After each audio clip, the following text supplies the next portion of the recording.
Greetings. Welcome to Dr. English's Book Lovers Book Club. I'm Dr. English and I teach English. This week I'm going to be reviewing Sunrise on the Reaping by Suzanne Collins, the last or the most recent book in the Hunger Games. It's not in the series, but it's a Hunger Games novel, as it says on the cover.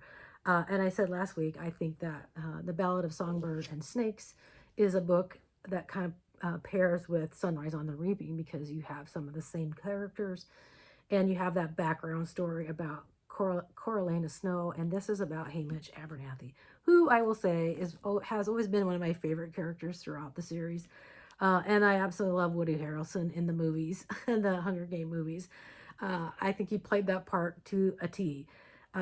So I love this book. I couldn't put this one down. I was like, because of my long love for Hamish, or disdain, but he was people didn't really know Hamish and his story throughout the whole thing, and except that he did survive the quarter quell and was the won the 50th Hunger Games. And so I think it was like, I thought she could have skipped the Ballad of Songbirds and Snakes about Coralina Snow and just went right to Sunrise on the Reaping, but I think she really did respond to her readers in that she wanted people want to know something about Coriolanus like they did Anakin Skywalker. And that's my take on that.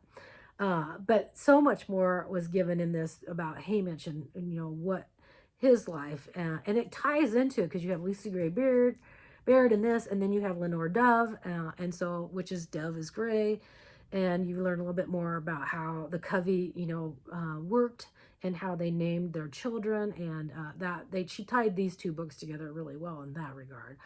The, so I like the story of Lenore Dove, and I love that Hamish. It was nice to know. I mean, you kind of hoped that Hamish had that sort of thing in his life before he left, kind of like Katniss.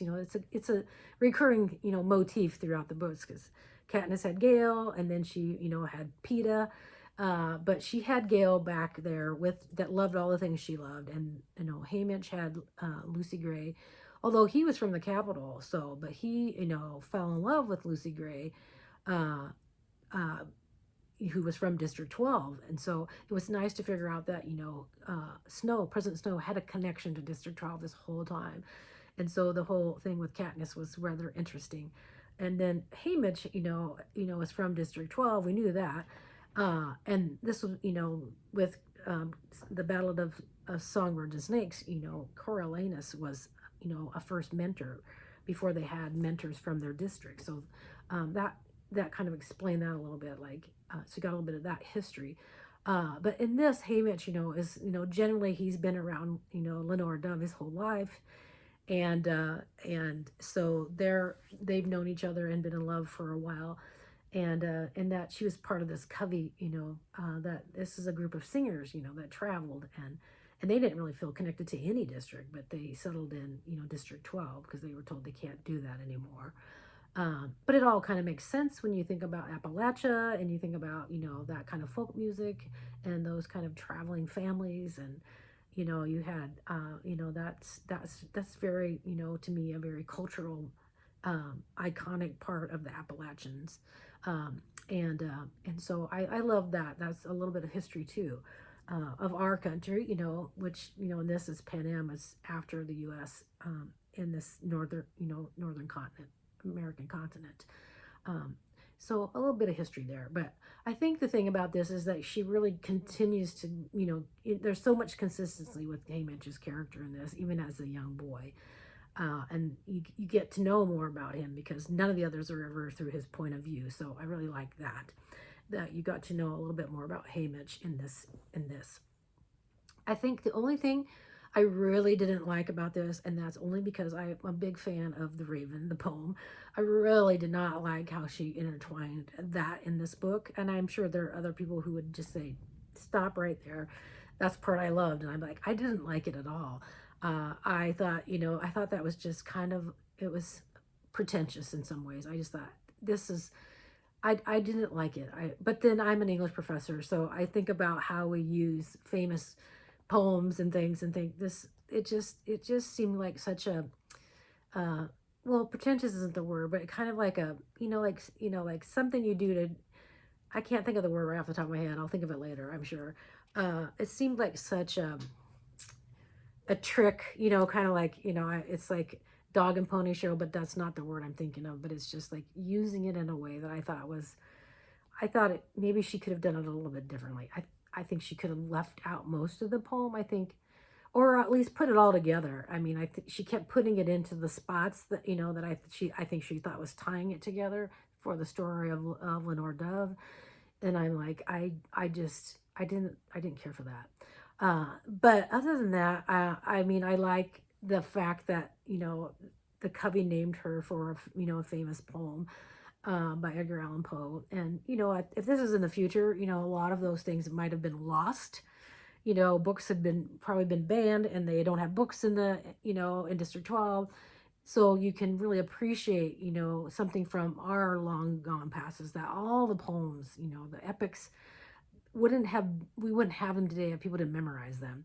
So in that regard, I feel like she did that in a way that they had it preserved, which I think that's kind of cool. But I don't think most people are going to think like me and realize, like the importance of how having that something committed to memory by musicians is really important. But other than that, I felt like the storyline in this was it was really well done. This is probably the one book I probably cried. Most of the others I did, except for when Rue died. I cry every time I read that or watch the movie. I cry my eyes out when Rue died. I'm going to kind of put this all together in a way, and I'm actually going to be, like quoting the poem that I just like, but I feel like it's important because, and then I'm going to kind of splice it together for this because we have BT comes into this to have a conversation with Haymitch. Okay. I think how Lenore Dove sings to me sometimes, lonely for her. I closed my eyes for a moment and then let her voice find me. While I nodded, nearly napping, suddenly there came a tapping, as of someone gently rapping at my chamber door. "'Tis some visitor," I muttered, tapping at my chamber door. Only this and nothing more. I jerk awake. Was that a tapping, or did I dream it? And someone's definitely rapping at my chamber door, gently. I hear the turn of the knob, the brush of the wood against carpet. Yes, just tell me what I have to do. What breaks a machine? Time, usually. When it comes fatigue, with it comes fatigue, wear and tear, erosion, creep. But we don't have the luxury of time, so we'll need a different approach. Hang on. But BT mentioned a team. Maybe I can be the brawn and Ampert can do the breaking. So we're going to try to find this computer and pull its plug, enter bad commands? BT shakes his head. It would be virtually impossible for one of you to reach it. The computer's in a restricted area with high-tech security systems in place. But the brain can't operate unless other parts of the body are sound. Like this building tonight. When the electricity is cut off, the place goes dead. We're going to knock out the power? Oh no, Haymitch. Even if we happen to, they have an enormous backup generator at the top end, just outside the arena itself. So what then? We're going to drown it. So in that, there's a little bit of, where I was saying, like, the thing about the poem, like, she interjects it in there, and then it's like, and then, oh yeah, Haymitch thinks he's hearing some tapping at his door, where he's at, and it's BT who snuck in, was able to sneak in through, nefarious means to talk about this plan to drain, to flood the brain. We're going to drown the brain of the arena, because they know already, this is the 50th Hunger Games, and they already know that some of the systems that the Capitol has to run this new and improved Hunger Games. No thanks to Coralina Snow, who actually came up with the betting and making sure that the tributes get treated better than what they did in the 10th Hunger Games. So, but I like that there's